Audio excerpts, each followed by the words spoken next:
part of me that thinks Icelanders might not be the brightest of people. I mean, look at this place. It's mostly made up of barren, volcanic rock that belches, pushing the foul smell of sulfur throughout the countryside. Animals and plants have avoided this cold, hard land. And so too should have humans. But, as we all know, humans are a stupid yet wonderfully determined species. We often live where we're not welcome. Over the last 100 years, Icelanders found a way not just to survive, but to thrive. They became some of the world's best fishermen. They invented their ways out of problems. And they even found a way to turn their love of sagas, elvish folklore, and storytelling into massive businesses.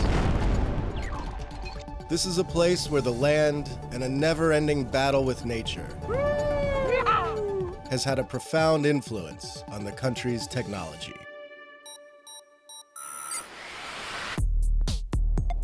Travel with me as we head from Reykjavik to the Icelandic coast. Slice some fish with algorithms, and warp into an entirely different universe to explore Eve, one of the most amazing video games ever created. All on this episode of Hello World.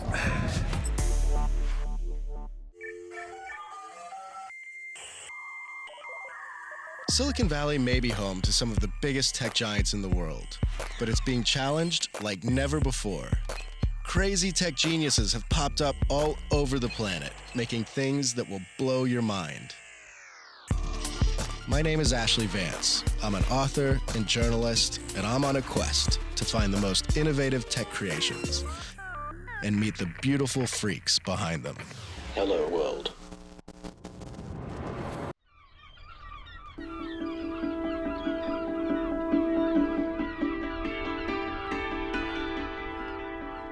100 years ago, Iceland lumbered along as one of the poorest countries in Europe. Then, during the Second World War, its fishermen took great risks, sailing through minefields, dodging warships and submarines to feed the continent.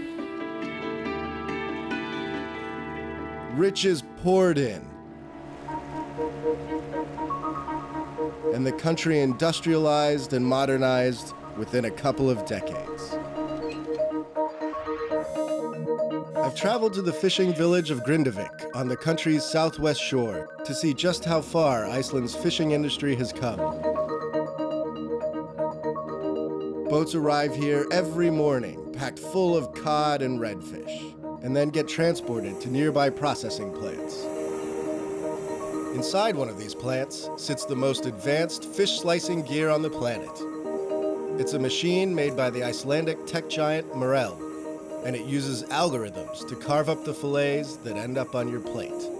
We're gonna head into the factory floor where they've got a couple of the new Marel machines. It's people and machines working side by side, and I'm sure it's gonna smell pretty foul. I prepped for the mechanized river of death with Gudborg. She's a mechanical engineer turned operations guru who has spent the last few months overseeing the installation of these machines. So this is the machine, Ferrari of fish slicers. Meet the FlexiCut. First, it x-rays the fish to spot bones, and then a water jet slices the fish with great precision. Dozens of programs run on the machine to slice the fish just as customers want. If Tony Stark wanted to make fish sticks, this would be his machine. What's the key technology behind that machine? To be able to see the fillet and cut it each time and every time the same. When you're doing the x-ray, what is the software doing? We are calculating exactly how to cut because you are doing a tilt on the water jet, so you need to be very accurate. And at 50 fish per minute, how quickly is it making that decision? We have less than a second to take the picture, estimate, and cut. Is everybody worried that the machines are going to come take their jobs? Yeah, that is usually a worry when you have technology replacing manual work. We say we are actually creating technological jobs instead. The reality is that humans will find it tough to compete with these kinds of machines. Perhaps, with a bit of luck, a human touch will be required for the fishy leftovers that Morel hopes to process next. There's a lot to gain still. I think we haven't even started to explore the value of byproducts of the seafood.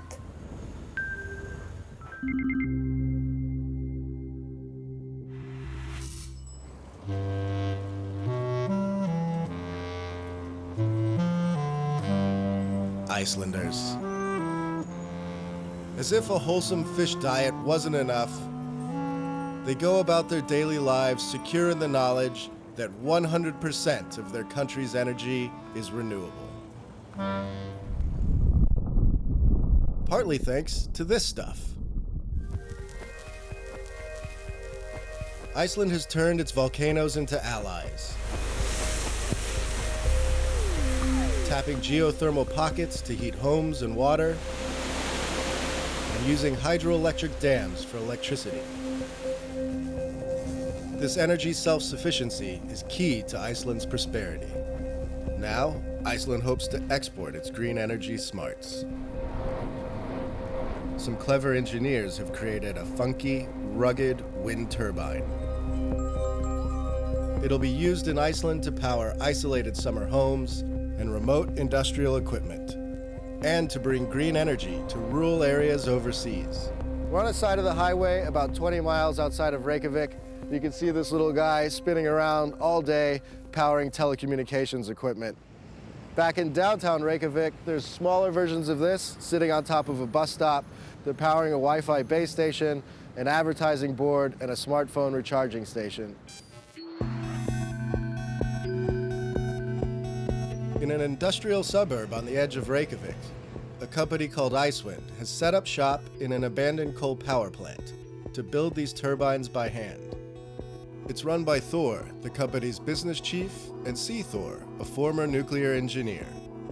This type of turbine is called the 7-use vertical axis wind turbine. In case you missed it, that would be a Savonius vertical axis wind turbine, for all you turbine noobs out there. Technically, it's an old technology. I mean, it dates back to the Persian Empire or something. We have taken this base design and kind of brought it to the modern age with modern materials, carbon fiber, stainless steel. We've made it really, really strong. We have engineered and cut the blades so that the turbine never goes on overspin. And we just done the system so it's really, really simple, and therefore we can keep the price down, but it also can take really, really harsh weather.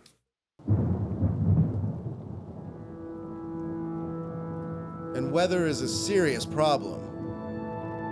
This is what can happen to a conventional wind turbine when excessive wind speeds hit. In Iceland, windmills can last for about 3 years before the weather does them in. The shape of the IceWind turbines allows them to function in low wind and to stop from spinning out of control in high wind. And beyond that, they just look cool. People, when they look at it, they don't realize what it is. They just think it's a sculpture or something. They're not thinking about this as an ugly energy production device. So we started putting more emphasis on the design itself, how it looks, all the curves and stuff like that. IceWind has trials running throughout this country and expects to begin selling its turbines worldwide later this year.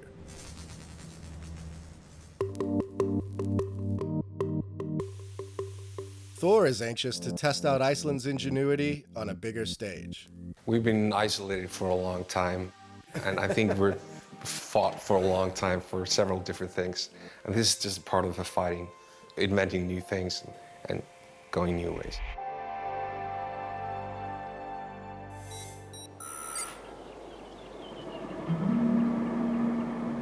But at least for now, Iceland still depends heavily on geothermal power. Sorry, Thors.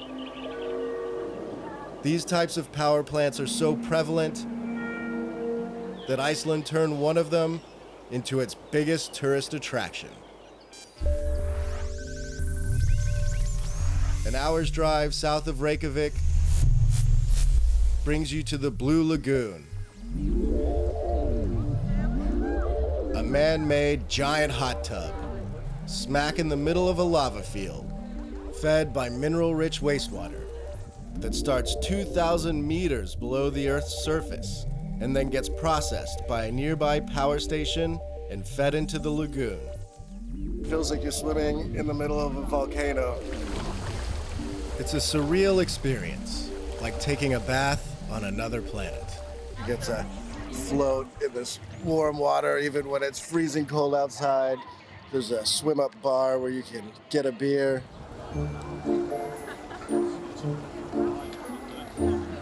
And if you want that all-natural power plant glow, you can pay an exorbitant fee for some silica. Silica mask, cold beer, giant hot tub. It's perfect.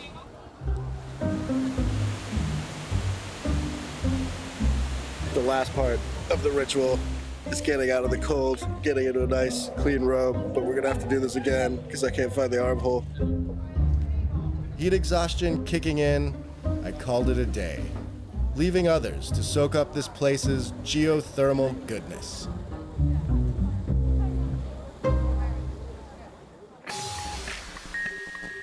Next up, I ditched my intercom for a straight shot of adrenaline.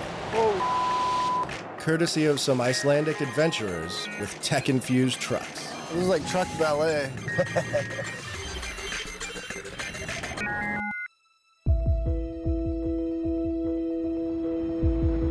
You remember that volcano that erupted in 2010? The one with the name no one could pronounce? Well, it was a blessing in disguise for the country. That eruption gave Iceland some serious brand recognition with tourists. Iceland's tourism industry is growing 30% per year, with 1.5 million people visiting in 2015. This boom of tourists has helped the country climb out of the economic ruin caused by the 2008 financial crisis. The thing is, tourists suck, but there's an easy way to avoid them. Just hitch a ride with these guys. This is Arctic Trucks, a one-of-a-kind body shop based in Reykjavik that converts trucks into super trucks that can take on just about anything. I want to show you this room with the tires. This operation is the brainchild of Emil Grimson. So this will have 46-inch tires. It's quite big. 46-inch tires, Yeah. okay. So you have to extend the body. It's a foot and a half. Yeah. Emil and his crew rip the trucks apart, stretch them, harden the underbody and axles. Then they put on these massive tires, which can be deflated quickly for better traction on the snow. If you want to hunt some elves or see all of the natural splendors that Iceland has to offer, Emil and his crew will work up a trip and take you on one hell of an adventure. Oh, yeah. I'm a Texan/Californian who's not done much snow driving. Do you have any tips for me before we go? Yeah. Just stay on the snow. Okay. Stay away from the land. This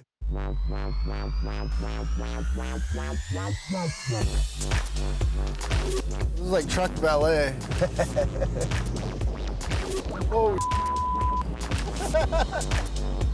This must be what it's like on Mars or something. I mean, without the snow, I guess. Just joyriding up in the mountain. I think I'm getting a little more of the hang of it now.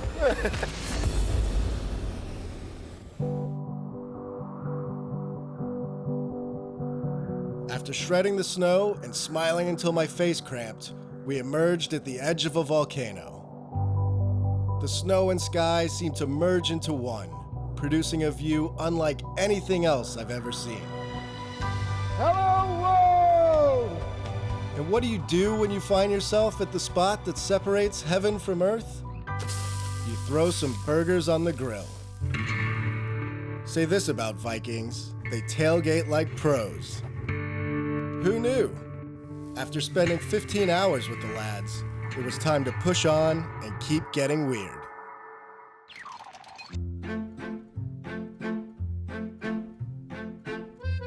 The truth of the matter is that unlike most people, I didn't visit Iceland to take in the countryside or find the first puffin of the season. All of that stuff was the garnish on my trip. No, I came here for urban chaos, drunken joy, and an explosion of raw emotion. I came here for the cultural phenomenon known as Eve Fan Fest. Buckle up, because things are about to get weird. Really weird. Nerds, thousands of them, make an annual pilgrimage to Reykjavik to celebrate EVE Online, a massive multiplayer online game that takes place in outer space. For 3 days, the gamers come together, dress up like their favorite characters, shop from an endless supply of swag. We should buy one of these. And get a sneak peek of what's on the horizon. There's also a massive live tournament to decide who will become one of the main rulers of the EVE universe. Where we shall coronate our new leader, and the losers shall ritually sacrifice themselves. It's not going to last for much longer here. Trading blow for blow here in the final match tonight. The captain goes down. And the winners are Tess Merkel! Walk the halls here, and you'll quickly find yourself face to face with a wide variety of geek species. How many hours would you play a day? I'm logged into EVE probably 6 hours a day, 7 days a week if I don't have other plans. We're logging in at least 2 or 3 times a week and joining fleets and killing people. It never stops, and if you miss a day, then you're going to have to make it up the next day. Some people who are the nicest people you've ever met are ruthless like thugs and bandits.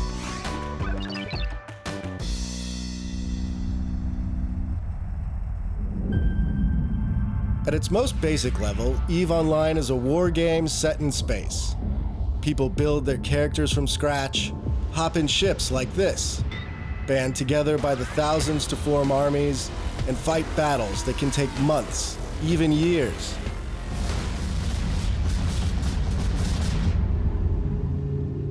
EVE got its start back in 2003, and today, it's evolved into a vast universe, nearly as rich and complex as the real world, with a completely developed political system and social hierarchy. There's a complex economy, too, based on billions of transactions and lots of manual labor. All the ships, all the ammunition, all the parts, all the pieces that go onto your ship, the drones, the guns, all of that was built by someone. And since there's a lot of things in EVE, it's huge. Before players can zoom off to battle, they must spend weeks mining materials to build ships and weapons. This Titan is one of the largest class ships. It can take 6 weeks to make and is over 8.5 miles long. Coalitions spend years obtaining their space gear, and they can lose it all with one bad decision. What's the lowest feeling you've ever had? The lowest feeling I've ever had was losing my own Titan.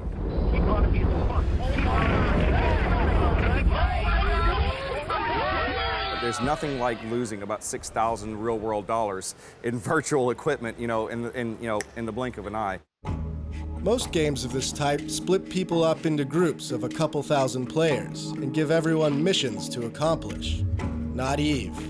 From the outset, it's been a game where all of the players inhabit a single universe, and they collectively decide how the game should be played. This makes EVE a never-ending story, a spectacular communal experience. So all 400,000 some odd people who play this game, we are all playing together. You get to know the same people, and we have space celebrities, we have space politicians, and people know who they are. If you're a hero or a villain in EVE, 500,000 people know your name, know your reputation, and will either try to take you down or follow you, as a result of that. I got hostiles inbound. What's your status? Lots of games offer people an escape, but none more so than EVE. The placid become great warriors, the shy turn into socialites. EVE is about becoming something bigger, or at least different than what you are in real life. There will be consequences.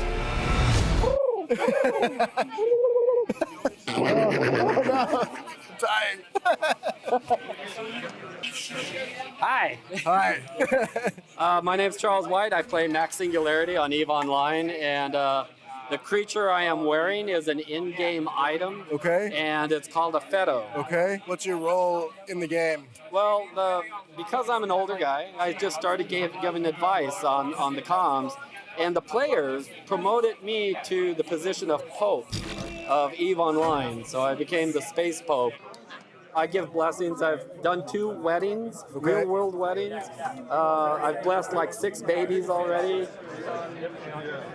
Our chain of command often goes the way that I believe most do.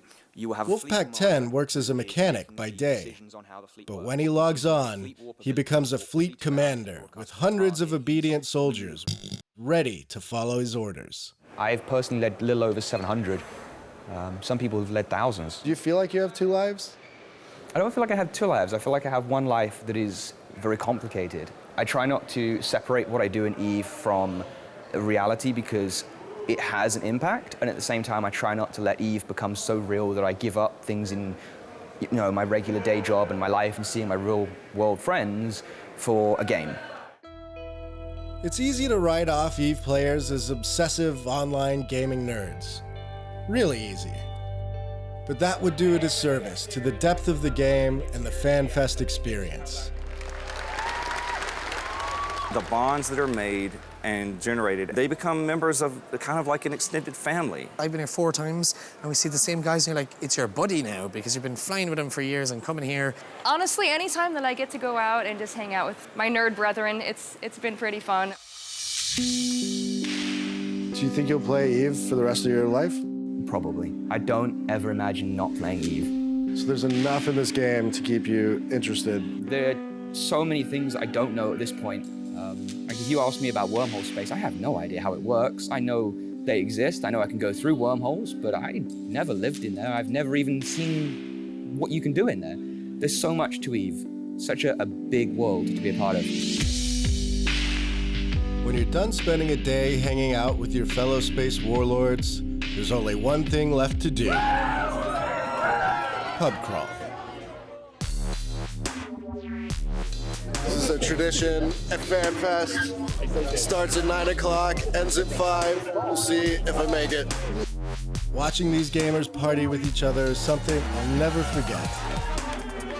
But there's something so human and endearing about seeing people in their element, feeling free to express themselves. And damn it, it's hard not to join in. Coming up, I'll meet the people who concocted this amazing universe. In a strange, twisted way, it's a utopian perfect world. And find out what they plan to do with humans next.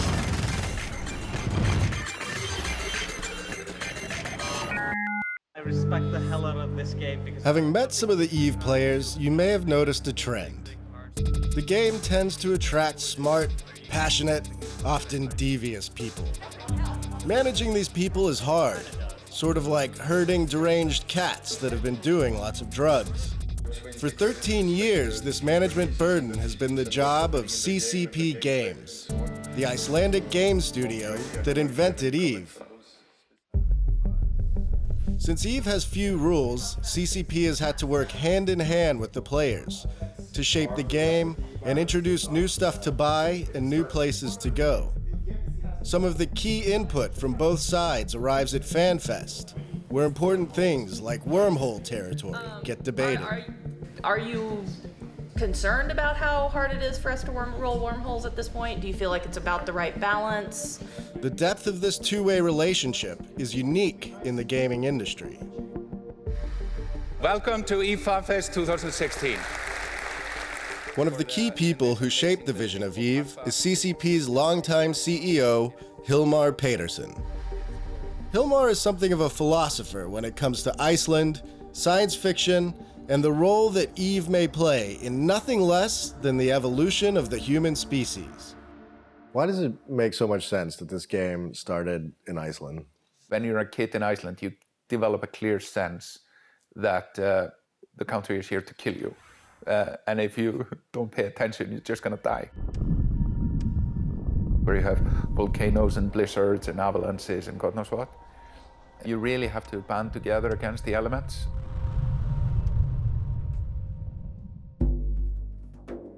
EVE started out from humble beginnings. 3 young computer-savvy Icelanders raised the money to build EVE by selling a board game called Heddaspiel, or the Danger Game in English, which ended up being a smash hit. Funds in hand, they leapt from the dining room table to the stars, building a beautiful and iconic interpretation of life in space. As Hilmar sees it, EVE might now provide a roadmap for an interstellar society. We very much think about the game as a construct to inspire the manifest destiny of mankind, which is to grow beyond this planet. So we kind of look at EVE Online the closest thing you have today to live in space. So, and we believe by giving hundreds of thousands and millions of people that experience and that dream, we will bring closer to us the desire and drive to make it actually concretely happen. CCP has just released a new game called Valkyrie. It's a pure blow-em-up, high-action space war game, built for the virtual reality headsets just coming to market.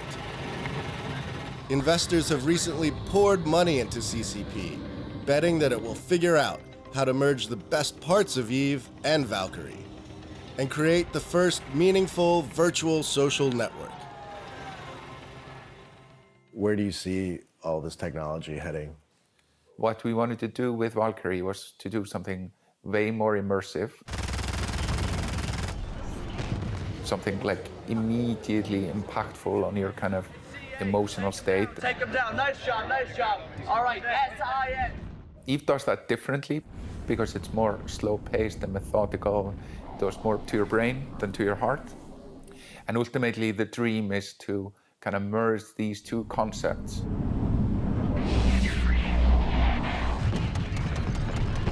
Hilmar didn't invent EVE, but this guy did. He's Rainier Harderson, one of the 3 co-creators of the game. He explained the origins of EVE to me near a monument located beside the Reykjavik Marina. It was built to honor the EVE players with their gamer handles etched into the base. All during FanFest, people come to find their names and pay homage to the game. People feel very passionate about this, and the strange thing about it, when you log into EVE, it doesn't feel like you're playing a game. It feels like you're logging into a real world, and these people feel it too. And the reason is because it's really about human, it's about humans interacting. It's about human emotion. It's, whatever makes us human. Why do you think people get all that at their jobs and then come and work another job and seek to feel that at home after? I would say it's kind of it's in a strange, twisted way, it's an utopian, perfect world, right? It's riddled with war and strife and everything, but everyone can, aspire to be something big. At the very end of FanFest, the EVE players and CCP employees celebrate with a raucous party at the Harpa Concert Hall. It's one final booze and heavy metal infused time together before they go home and return to the doldrums of regular life.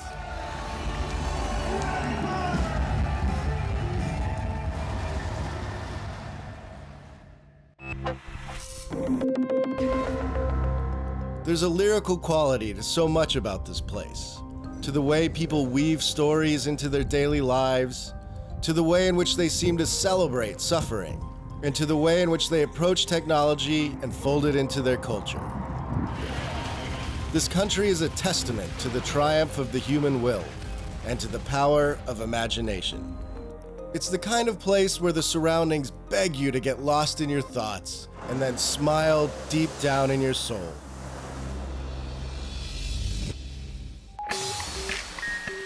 Up next on Hello World, I'm off to another alien landscape, the Mojave Desert,